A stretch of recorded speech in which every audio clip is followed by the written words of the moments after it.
मेरे ख्याल में याकूब का बाब 4 हमें बहुत कुछ सिखाता है। आयत 1, तुम में लड़ाइयां झगड़े कहां से आ गए? क्या उन ख्वाहिशों से? तो तुम्हारे अज़ा में फसाद बर्पा करती हैं। दूसरे लफ्जों में वो कह रहे हैं कि झगड़े उन चीजों से शुरू होते हैं जो हम पाना चाहते हैं।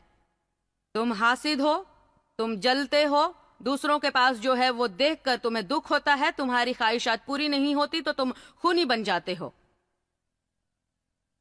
क्योंकि नफरत करना खून करने के बराबर है जहां तक तुम्हारे दिल की बात है। वाह, हसद के बारे में ये क्या कहता है? आप खामोश क्यों हो गए हैं? इस पर जरा गौर कीजिए। मैं चाहती हूं कि आप सब इन लफ्जों को बहुत ही गौर से सुने।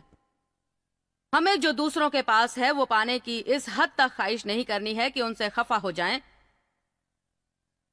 जिनके पास वो है। आखिर में मैंने क्या जाना और इससे मुझे बड़ी राहत मिली जब मैंने वो किया। बहुत अरसे तक मैं ये नहीं समझ पाई कि अगर मेरे पास कुछ अच्छा है तो उसके बारे में लोग कुछ ना कुछ जरूर कहते हैं। जब आप अवाम की नजर में होते हैं, हर कोई आपके कामों पर नुक्ताचीनी करता है। अगर आपके पास अच्छी कार है तो कोई कहेगा मैं नहीं समझता कि आपको ये कार चलानी चाहिए। अगर आप ये करते हैं, मैं नहीं समझता कि आपको ये करना चाहिए। यार, तुमने उसका वो आउटफिट देखा? ओ, आपको पता है आखिरकार मैंने क्या जाना? उनको इसकी फिक्र नहीं कि मेरे पास है, बल्कि वो जलते हैं कि उनके पास नहीं है। यही आपका हाल है। आप अच्छा घर खरीदेंगे और आपका कोई दोस्त जलेगा और आपकी चर्चा करेगा, ये सिर्फ इसलिए कि वो भी अच्छा घर चाहता है लेकिन उसे पाने का तरीका नहीं जानता। वो कहते हैं झगड़े की वजह क्या है, परेशानी का सबब क्या है? दूसरों के पास जो है उसके लिए परेशान होने का।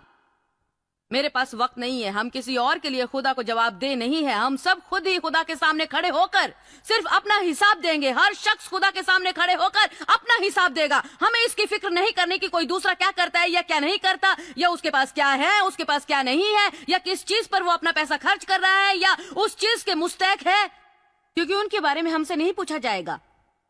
अगर हम सिर्फ अपने बारे में सोचें तो बहुत सी परेशानियों से बच सकते हैं।